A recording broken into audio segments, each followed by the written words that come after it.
మీ నోటిని అదుపులో ఉంచుకోండి. ఇది భక్తిపరుల యొక్క లక్షణం. నోటిని అదుపులో లేకుండా నోరు కంట్రోల్ తప్పితే నీకు ఎన్ని నష్టాలు వస్తాయో నీకు తెలియదు. నోరిచ్చిన దేవుడు ఇదేంటన్నా అంటే నోరిచ్చాడు దేవుడు. దేనికిచ్చాడు? దేనికిచ్చాడు? నోరు తినడానికి ఇచ్చాడు, చక్కగా మాట్లాడడానికి ఇచ్చాడు. మరి నోటిని దేవుడు మాట్లాడడానికి ఇచ్చినప్పుడు మరి నోటిని అదుపు చేసుకోవడం ఏంటండి అని మీలో చాలామంది అనొచ్చు. నోటికి ఎంత పవర్ ఉందో తెలుసా? నోటికి ఎంత పవర్ ఉందో తెలుసా? జీవ మరణములు నాలుక వశములో ఉన్నవి అన్నాడు. జీవము మరణము నీ నోట్లో ఉన్నాయి అన్నాడు. నువ్వు దేన్ని రిలీజ్ చేస్తే అది నీ జీవితంలో జరిగిపోయింది. నువ్వు దేన్ని ఉత్పత్తి చేసుకుంటావో నీ నోట్లో నుంచి అది జరిగిద్ది. జీవానికి సంబంధించిన మాటలు మాట్లాడితే జీవంలోనే ఉంటావు. మరణానికి సంబంధించిన మాటలు వస్తే మరణానికి వెళ్ళిపోతావు. ఈ మరణం నిత్య మరణం అయి ఉండొచ్చు. అర్థమవుతుందా? మరణంలో 3 రకాలని నేను చాలాసార్లు చెప్పాను. భౌతిక సంబంధమైన మరణం, ఆధ్యాత్మికమైన మరణం, నిత్య మరణము. అర్థమవుతుంది? అది అగ్నిగుండం, అది నరకం. ఈ నరకములో నుండి నరకములో పడవేసేటువంటిది నీ నాలుక అయి ఉండొచ్చు. ప్రియులారా, మీరు గమనించాలి. జీవమరణాలు నాలుక వశములో ఉంది అని బైబిల్ చెబితే యేసు ప్రభు వారే స్వయాన ఒక మాట చెప్పాడు. నీ నోటి మాటను బట్టి నీతిమంతుడువనియు, నీ నోటి మాటను బట్టి నువ్వు అపరాధివని తీర్పు నొందుదువు అంటాడు. మాటకి ఎంత పవర్ ఉంటుందో మీరు ఆలోచించండి.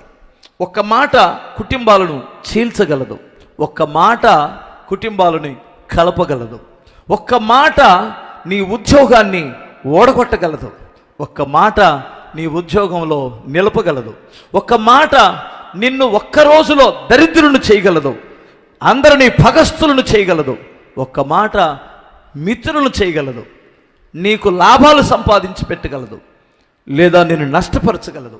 మాటలో అంత ఇంత లేదు, మాటలో చాలా పవర్ ఉందనే సంగతి మనకు తెలుసు. అవునా కాదా?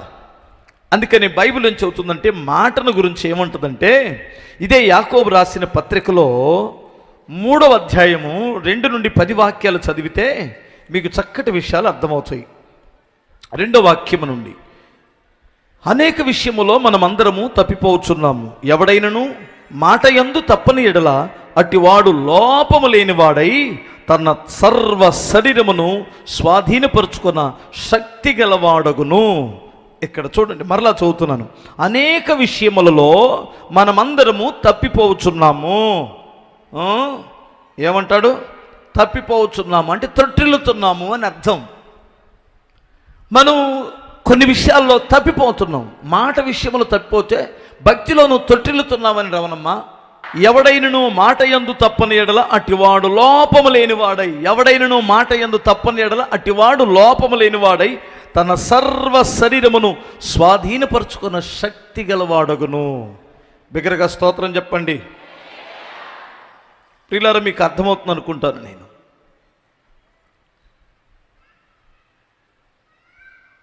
అనేక మార్లు నీ అబద్ధాలు నీ భార్య పిల్లల దగ్గర నీకు విలువ లేకుండా చేస్తున్నాయి, నీ భర్త దగ్గర విలువ లేకుండా చేస్తున్నాయి, నీ యజమానుల దగ్గర విలువ లేకుండా చేస్తుంది అబద్ధాలు. మాట యందు తప్పని వాడు తన సర్వ శరీరమును స్వాధీనములో ఉంచుకున్నాడు అని అర్థం. అబద్ధాలు చెబుతున్నారు అంటే కంట్రోల్ తప్పారు అని అర్థం. శరీరము కంట్రోల్ తప్పింది అంటున్నాడు ఇక్కడ. నువ్వు మాట తప్పుతున్నావంటే, ఒక దగ్గరికి వెళ్ళి ఇంకో దగ్గరికి వెళ్ళి వచ్చానని చెబుతున్నావంటే, ఒకరితో మాట్లాడి ఇంకొకరితో మాట్లాడానని అబద్ధం ఆడుతున్నావంటే, ఒక పని చేసి ఆ పని నేను చేయలేదు ఈ పని చేసి అని అంటున్నావంటే నీ శరీరం కంట్రోల్ తప్పిపోయిందని అర్థం. అవునా కాదా?